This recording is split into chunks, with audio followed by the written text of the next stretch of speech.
ஓம் நமச்சிவாய. அனைவருக்கும் அன்பான வணக்கம். இன்னைக்கு ஒரு ஆய்வு ஜாதகத்தை நம்ம பார்க்க போகிறோம். பெரும்பாலும் யூடியூப்பில் ஜோதிடத்தை பற்றி கற்றுக்கிறவங்க அல்லது ஜோதிடத்தை பார்த்து அவங்க ஜாதகத்தை வச்சு கம்பேர் பண்ணக்கூடியவங்க எல்லா பேருமே ஆய்வு ஜாதகத்தை அதிகமாக விரும்புவதாக எனக்கு தோணுச்சு. அந்த அடிப்படையில் இன்னைக்கு ஒரு ஆய்வு ஜாதகத்தை நம்ம போட போகிறோம். ஒவ்வொரு ஆய்வு ஜாதகத்திலையும் குறைஞ்சது ஒரு 10 கருத்தாவது இருக்கும். அப்படி ஒவ்வொரு ஜாதகத்தையும் பார்த்து 10 கருத்துக்களாக நீங்கள் சேகரித்து வச்சுருந்தீங்க அப்படின்னா 10 ஆய்வு ஜாதகத்தை பார்த்தாலே 100 விஷயங்கள் உங்களுக்கு தெரிஞ்சு போயிடும். அப்போ ஆய்வு ஜாதகம் என்பது மிக மிக முக்கியமானது. இப்போ நான் சொல்லக்கூடியதை நீங்கள் எடுத்துக்கங்க. நான் யதார்த்தமாக ஒரு 5 நிமிஷத்துக்கு முன்னாடி தான் இந்த ஜாதகம் எனக்கு கிடைச்சிச்சு. அதை வச்சு இந்த ஜாதகத்தில் ஒரு 15 விதிகளை எடுத்தேன். இந்த 15 விதிகளை எனக்கு எடுக்கிறதுக்கு 5 நிமிஷம் ஆச்சு. 5 நிமிஷம் தான். இன்னும் உட்காந்து ஆய்வு பண்ணோம்னா இன்னொரு 20-30 கருத்துக்களை கூட நம்ம சொல்லலாம். இருந்தாலும் இந்த ஒரு சின்ன வீடியோவில் ஒரு முக்கியமான செய்திகளை மட்டும் உங்களுக்கு பகிர்ந்து கொள்வதற்கு ஆசைப்படுகிறேன். அந்த அடிப்படையில் இந்த ஜாதகத்தை பற்றி சில குறிப்புகள் சொல்ல இருக்கேன். இந்த ஜாதகம் யாருடையது, இவருடைய பெயர் என்ன அப்படின்றத இந்த வீடியோவினுடைய கடைசி பகுதியில் உங்களுக்கு நான் சொல்கிறேன். வாங்க இந்த ஜாதகத்தில் இருக்கக்கூடிய சிறப்புகளை ஒவ்வொன்றா பார்ப்போம். பாருங்க, லக்கணத்திலே குரு, லக்கணத்தில் குருவும் புதனும் திக்பலம் பெறும். திக்பலம் என்றால் வலிமையான கிரகமாக மாறிவிடும் அப்படின்னு அர்த்தம். அப்ப குரு லக்கணத்தில் அமர்ந்திருப்பதால் குரு திக்பலத்தில் இருக்கிறது அப்படின்னு எடுத்துக்கிறணும். அதுக்கடுத்து குரு லக்கணத்தில் இருந்தால் 1000 தோஷங்கள் நிவர்த்தி என்பது மூல நூலில் இருக்கக்கூடிய ஒரு முக்கியமான கருத்து. அப்ப என்ன தோஷங்கள் இருந்தாலும் அந்த தோஷங்கள் அனைத்தும் நிவர்த்தி அடைந்து விட்டது அப்படின்னு நம்ம எடுத்துக்கிறோம்னா அது ஒரு கருத்தா குறிச்சிக்கங்க. நான் சொல்லக்கூடியதை பாயிண்டா நீங்க போட்டு எழுதிக்கிட்டீங்கன்னா ரொம்ப நல்லா இருக்கும். அதுக்கடுத்து பாருங்க, இந்த குருவுக்கு இந்த லக்கணத்தினுடைய அதிபதி எங்கே? கடகலக்கணம். கடகலக்கணத்தினுடைய அதிபதி சந்திரன். சந்திரன் 4ஆம் இடம் என்று சொல்லக்கூடிய கேந்திரஸ்தானத்திலே வீற்றிருக்கிறார். என்னைக்குமே லக்னாதிபதிக்கு வீடு கொடுத்தவன் கெடக்கூடாது. அந்த அடிப்படையிலே துலா ராசியில் சந்திரன் அமர்ந்திருப்பதால் சந்திரனுக்கு வீடு கொடுத்த துலா ராசியினுடைய அதிபதி சுக்கிரன் இங்கே 11 என்ற பாவகத்தில் ஆட்சி வலிமையில் இருக்கிறார். அப்ப லக்னாதிபதி கேந்திரத்தில் அமர்ந்து அந்த லக்னாதிபதிக்கு வீடு கொடுத்த சுக்கிரன் ஆட்சி. ஓகேவா? எவ்வளவு சிறப்பு இருக்குன்றத வரிசையா நீங்க எழுதிக்கிட்டே வாங்க. ஓகே, அப்ப லக்னாதிபதி கெடவில்லை. லக்னாதிபதி ஒரு ஜாதகத்துல லக்னாதிபதி தான் மிக மிக முக்கியமானது. அப்படி அந்த லக்னாதிபதி சுபராக சுபர்மனை ஏறினால் அதை விட சிறப்பு.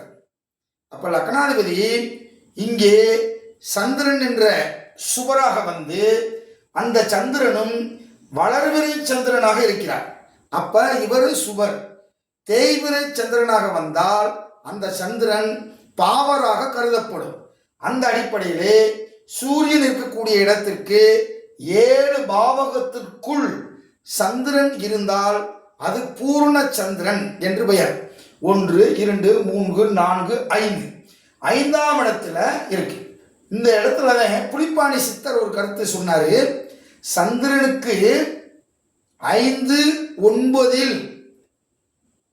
சூரியனுக்கு 5, 9 சந்திரன் இருந்தால் குறைந்தது 78 ஆண்டுகள் உயிரோடு இருப்பான் அப்படின்னு சொல்லி. அப்ப இந்த இடத்துல அது ஒரு சிறப்பு. அப்ப லக்னாதிபதிக்கு வீடு கொடுத்த சுக்கிரன் ஆட்சி. ஓகேவா? அதுக்கடுத்து பாருங்க, 6ஆம் இடத்தில் தீய கிரகங்கள் தான் இருக்க வேண்டும். 6ஆம் இடத்தில் தீய கிரகங்கள் இருந்தால் எதிரியை வெல்லுவான். இப்ப 7ஆம் இடத்தினுடைய அதிபதி சனி 6ஆம் இடத்தில் அமர்ந்திருப்பதால் திருமணம் இருக்காது அப்படின்றது பொதுவான ஜாதக விதி. ஆனால் இங்கே உச்சம் பெற்ற குருவினுடைய 7வது பார்வை கலஸ்திரஸ்தானத்தில் விழுந்ததால் இவருக்கு திருமணம் நடந்துவிட்டது, 2 குழந்தைகளும் பிறந்து விட்டது. ஓகேவா? அதுக்கடுத்து பாருங்க, ஒரு ஜாதகத்தில் லக்னாதிபதி வலிமையா இருக்கணும்னு சொன்னேன். லக்னாதிபதி வலிமையை நான் சொல்லிட்டேன். அதுக்கடுத்து 5ஆம் அதிபதி பஞ்சமஸ்தான அதிபதி, பஞ்சமஸ்தானத்தின் அதிபதி எப்படி இருக்கணும்னு ஒரு மூலம் உள்ள ஒரு பாட்டு இருக்கு. பஞ்சமத்தோன் பண்புரு ஸ்தானத்தில் தனித்திருக்க மால் சுங்கன் வேந்தன் நோக்க கெஜத்தை ஆளும் மன்னவனாவான் அப்படின்னு ஒரு பாட்டு. அதுக்கு என்ன சுருக்கமாக சொல்லணும்னா, 5ஆம் இடத்தின் அதிபதி யாரோட சேரக்கூடாது, தீய கிரகம் பார்க்கக்கூடாது, தனித்திருக்கணும்ன்றான். அப்ப 5ஆம் இடத்தின் அதிபதி செவ்வாய் 2ஆம் இடத்தில் தனித்திருக்கிறது, அது ஒரு சிறப்பு. அதுக்கடுத்து பாருங்க, 5க்கு அடுத்து 9. 9 என்பது பாக்கியஸ்தானம். இந்த பாக்கியஸ்தானத்தினுடைய அதிபதி ஆட்சியாகவோ உச்சமாகவோ இருந்தால் மிகச்சிறப்பு.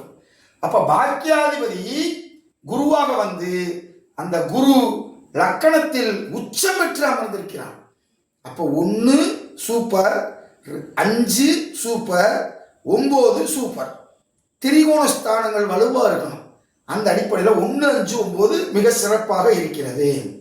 11ஆம் இடத்தில் சுக்கிரன் ஆட்சி பெற்றால் காசுக்கு பஞ்சம் இருக்காது. அப்ப லாபாதிபதியை ஆட்சி பெற்றிருந்தால் மிகப்பெரிய யோகம். அதுக்கடுத்து பாருங்க, 4 உபயராசிகளிலும் கிரகங்கள் இருந்தால் அதற்கு பெயர் சக்கரவர்த்தி யோகம் என்று பெயர். 4 உபயராசிகளிலும் கிரகம் இருந்துச்சு அப்படின்னா அவன் ஆளக்கூடிய வலிமை உடையவன் அப்படின்றது மூலம் உள்ள கருத்து இருக்கு. அப்ப 4 உபயராசிகளிலும் ஏதாவது ஒரு கிரகம் இருந்தாலே அது சக்கரவர்த்தி யோகம். அது புலிப்பாணி சித்தர் சொல்லுவாரு, ஆணை ஆணையாய் கூட்டம் வகுந்திருக்கும்னா. அதாவது அவன் நடந்து போனா ஆனை கூட்டம் எப்படி இருக்கு, ஆனை தனித்தனியா வராது. என்னைக்கும் ஆனை தண்ணி குடிக்க போகுதுன்னா கூட ஒரு 10 ஆனை கூடயே தான் வரும். அது மாதிரி மக்கள் யானையை போல கூட்டம் கூட்டமாக இவருக்காக காத்திருப்பார்கள். அப்போ உபயராசி 4 இடத்துல ஏதாவது ஒரு கிரகங்கள் இருந்தாலே உங்க ஜாதகத்தில் அது இருந்தா உங்களுக்காக பல பேர் காத்திருப்பார்கள். அப்ப 4 உபயராசிகளிலும் கிரகம் இருந்து இவருக்கு மிகச்சிறந்த சக்கரவர்த்தி யோகத்தை கொடுத்து விட்டது. அதுக்கடுத்து பாருங்க, சூரியனுக்கு இருபுறமும் சுவர்கள் இருந்தால் சுபக்கர்த்தாதி யோகம். அப்ப சூரியனுக்கு இருபுறத்திலும் சுபக்கர்த்தாதி, 2மே சுக்கிரனும் குருவும் சுவர்கள். இந்த சுக்கிரன் ஆட்சி, குரு உச்சம். அப்ப 2 வலிமையா இருக்கு. சூரியன் என்பதுதான் பதவி, அரசு பதவி, ஒரு மிகப்பெரிய அந்தஸ்து, கௌரவம், ஒரு பேர், புகழ், அழியா புகழ், எல்லாத்துக்கும் காரணம் வந்து தேக சுகம், அனைத்திற்கும் சூரியன் தான் காரணம். அந்த அடிப்படையிலே சூரியன் இருக்கக்கூடிய இடத்திலிருந்து 2 புறத்திலும் சுவர்கள், ஒருவர் ஆட்சியாகவும் இன்னொருவர் உச்சமாகவும் இருக்கிறார். அது ஒரு பிளஸ் பாயிண்ட். அதுக்கடுத்து பாருங்க, சந்திரனுக்கு 9ல பாருங்க, ராசிக்கு லக்கணத்துக்கு பார்த்துட்டோம். சந்திரனுக்கு 9, 1 2 3 4 5 6 7 8 9. சந்திரனுக்கு 9 பாக்கியாதிபதி புதன் இங்கே ஆட்சி வலிமையாக இருக்கிறார். அவர் 3க்கும் 12க்கும் உரிய புதன் ஆட்சியாக இருக்கிறார். 12ஆம் இடத்தில் ஒரு கிரகம் ஆட்சியாகவோ உச்சமாகவோ இருந்தால் மகாதன யோகம். மகாதன யோகம்னா பெரிய பணக்காரன்டா, அப்படின்ற அர்த்தம். அப்போ அது ஒரு ப்ளஸ் பாயிண்ட் ஆயிடுச்சு. அதுவுக்கு பாருங்க, ராகுவுக்கும் கேதுவுக்கும் வீடு கொடுத்தவன் ஆட்சியாக உச்சமாக உட்கார்ந்திருந்தா அந்த திசாபுத்திகளில் அது பிரம்மாண்ட ராகு, பிரம்மாண்டமான ஒரு வளர்ச்சியை கொடுக்கும். அதை நான் அடிக்கடி நான் வீடியோவில் சொல்லியிருக்கேன். அப்போ ராகுக்கும் கேதுவுக்கும் வீடு கொடுத்தவன் யாருன்னு பார்த்தா, கேதுவுக்கு வீடு கொடுத்த புதன் இங்கே ஆட்சி பெற்று அமர்ந்திருக்கிறார். ராகுவுக்கு வீடு கொடுத்த குரு இங்கே உச்சம் பெற்று அமர்ந்திருக்கிறார். அப்ப எப்படி ஒரு அமைப்பு பாருங்க, ராகு கேதுவுக்கு வீடு கொடுத்தவர் ரெண்டு பேருமே, ஒருத்தர் ஆட்சி ஒருத்தர் உச்சம், மிகச்சிறப்பான ஜாதகம். அதுக்கடுத்து லக்கணத்தில் நான் சொல்லிட்டேன், 6ஆம் இடத்தில் சனி இருப்பதால் எதிரியை வெல்லக்கூடியவன். அதுக்கடுத்து சுக்கிரனுக்கு 6இல் ராகு, அதாவது சந்திரனுக்கு 6ல் பாருங்க, 1 2 3 4 5 6. சந்திரனுக்கு 6 என்னைக்குமே லக்கணத்துக்கோ சந்திரனுக்கோ 6ஆம் இடத்தில் தீய கிரகம் தான் இருக்க வேண்டும். அப்பதான் எதிரியை வெல்லுவான். அப்படி இல்லை சார், லக்கணத்திலிருந்து எனக்கு 6ஆம் இடத்துல சுவர் உட்கார்ந்துருக்கு அப்படின்னா எதிரியிடம் தோத்து போவான். ஒரு கோர்ட்டில் ஒரு கேஸ் போட்டால் கூட அந்த திசாபுத்தி நடக்கிற காலத்தில் கட்டாயம் அந்த கேஸ் வெற்றி அடையாது. எவ்வளோ ஒரு நியாயமான கேஸாக இருந்தாலும் வெற்றி அடையாது, தோத்து போயிடும். அதனால 6ஆம் இடத்தில் எப்பயுமே பாவக்கிரகங்கள் தான் உட்கார்ந்துருக்கணும். பாருங்க, லக்கணத்துக்கு 6ல் சனியும் சந்திர லக்கணத்துக்கு 6ல் ராகுவும் உட்கார்ந்துருக்கு. இது ஒரு சிறப்பு. என்னைக்குமே சந்திரனுடைய இது லக்கணம் வலிமையா அல்லது சந்திரா லக்கணம் வலிமையா அப்படின்றத சீர்தூக்கி பார்க்கணும். இவர் ரெண்டுமே வலிமையா இருக்கு. நான் பெருசா நீ பெருசா அப்படின்னு போட்டி போடுற மாதிரி அந்த சந்திரனுக்கு இருக்கக்கூடிய இடத்துல பாருங்க, 1 2 3 4 5 6 7 8 9. சந்திரனுக்கு 9 பாக்கியாதிபதி புதன் ஆட்சி விட்டுருக்கான். இது ஒரு மிகப்பெரிய சிறப்பு. அடுத்து அரச கிரகம் என்று சொல்லக்கூடிய குரு சுக்கிரன் புதன், இந்த 3மே அரச கிரகம் என்று சொல்லக்கூடியது. இந்த 3மே ஒருவனுடைய ஜாதகத்தில் வலிமையாக இருந்தால் அவன் மிகச்சிறந்த பேருக்கும் புகழுக்கும் சொந்தக்காரன். அந்த அடிப்படையில் பாருங்க, சுக்கிரன் இங்கே ஆட்சியாக, புதன் ஆட்சியாக, குரு இங்கு உச்சமாக இருக்கிறது. சுபக்கிரகங்கள் அனைத்தும் உச்சம் பெற்று அமர்ந்திருப்பதால் இது ஒரு மிகச்சிறந்த யோகம். அதுக்கடுத்து பாருங்க, ஒருத்தருடைய ஜாதகத்தில் கிரகங்கள் வரிசையாக இருந்தால் கிரகமாலியா யோகம் அப்படின்னு பேர். பாருங்க, வரிசை 1 2 3 4 5 6 6 பாவகத்தில் தொடர்ந்து இருக்கு கிரகமாலியா யோகம் அப்படின்னு. இது ஒரு யோகம் இருக்கு. அப்ப சூரியனும் புதனும் சேர்ந்திருந்தா சூரிய புதாத்திய யோகம், அது ஒரு யோகம் இருக்கு. இப்படி பார்த்துக்கிட்டே இருக்கலாம்.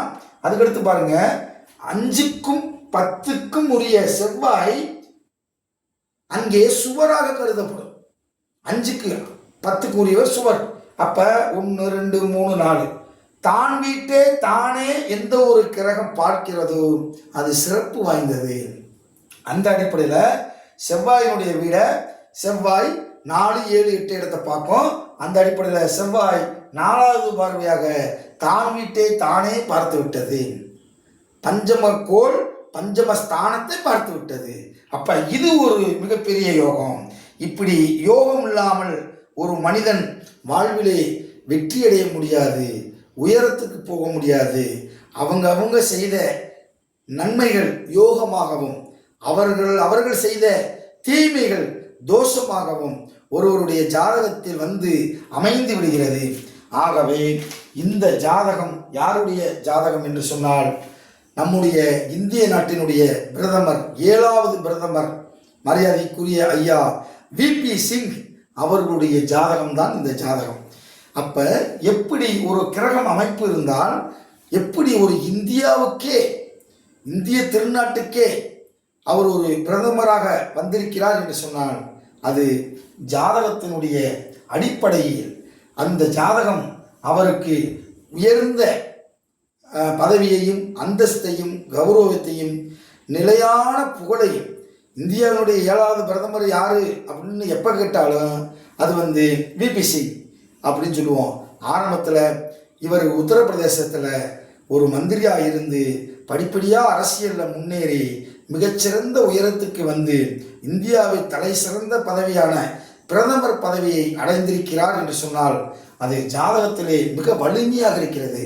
இப்படி ஒவ்வொரு ஜாதகத்திலும் நம்ம மைனூட்டாக கவனிச்சோம்னா நிறைய விதிகளை நம்ம எடுக்கலாம், எடுத்து நம்ம நிறையா சொல்லிக்கிட்டு இருக்கலாம். அந்த அடிப்படையில் இன்னமும் நிறையா கருத்துக்கள் இந்த ஜாதகத்தில் இருக்கு.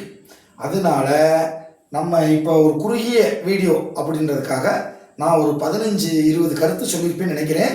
நான் சொல்ல அதை நீ எழுதிட்டு வந்து அப்படியே தினமும் வந்து நீங்கள் ப்ராக்டிஸ் பண்ணிக்கிட்டே இருந்தீங்கன்னா ஏதாவது ஒரு ஜாதகத்தை பார்க்குறப்ப டக்குன்னு இந்த அமைப்பு உங்களுக்கு ஞாபகத்தில் வந்துடும்.